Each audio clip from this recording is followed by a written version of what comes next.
You're watching News 12 Now. This morning, your news now. Welcome back to News 12 Now this morning. Well, the state of the system is coming up next week. Yes, it is. And Hamilton County School Superintendent Dr. Brian Johnson is joining us here to talk a little bit about that and some other topics as well. Dr. Johnson, good Always morning. good to see you. Good morning. Absolutely. Tell us a little bit about what's coming up on Thursday. What are you planning to address in your speech? Absolutely. So on a yearly basis, we think it's important. Our district codified a 5-year strategic plan a couple of years ago now, and so we think it's critically important as we progress along that plan that we share with the community what's going well and where there are opportunities for us as a community to continue to improve our public schools. Absolutely. I don't think anybody can argue with or deny the fact that the school system is in a heck of a lot better shape than it was before you took office.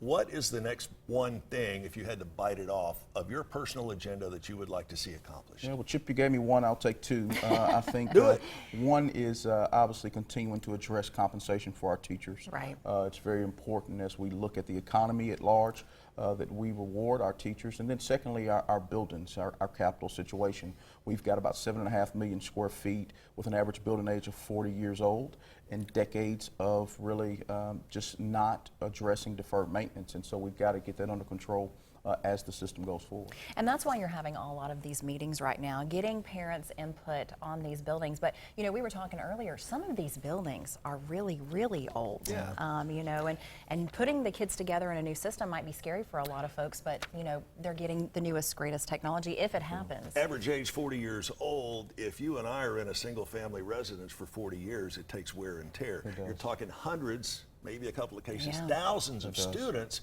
not to mention the faculty and the support staff. There's got to be a lot of buildings that are in severe need of repair. So we kind of broke it down. We have invested over the last couple of decades about $3 million in deferred maintenance.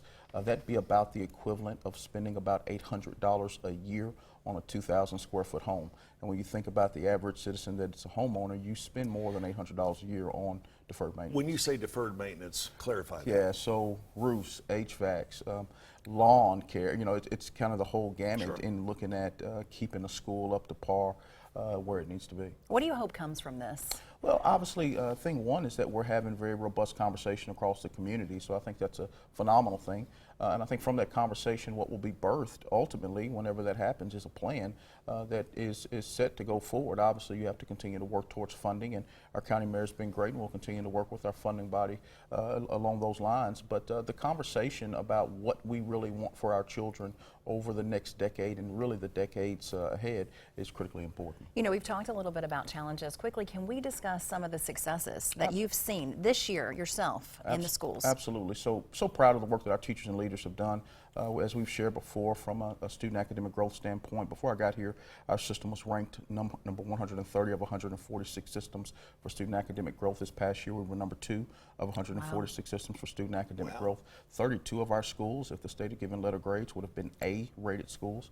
We also had 45 schools that reached the state's highest level of student academic growth. Scholarship dollars are the highest they've ever been at over $90 million. Our graduation rate continues to climb, and so there's a lot of things to really be proud of in regards to what's happening with our children, what's happening with our teachers and leaders, and obviously all the accolades, all the kudos goes to the vision of our school board. Dr. Johnson, if folks would like to watch the state of the system, how can they do that Thursday? Will it be online? Absolutely. So we will obviously broadcast it live, and as well as we hope that a lot of folks come out to Howard School at 6 p.m. next Thursday. All right. Thank you so much for being here with us this morning, Always taking a some pleasure. time out of your schedule. We know you're very busy. Make sure and stick around. We have a look at our bus stop forecast as well as the sportsman's forecast when we come back.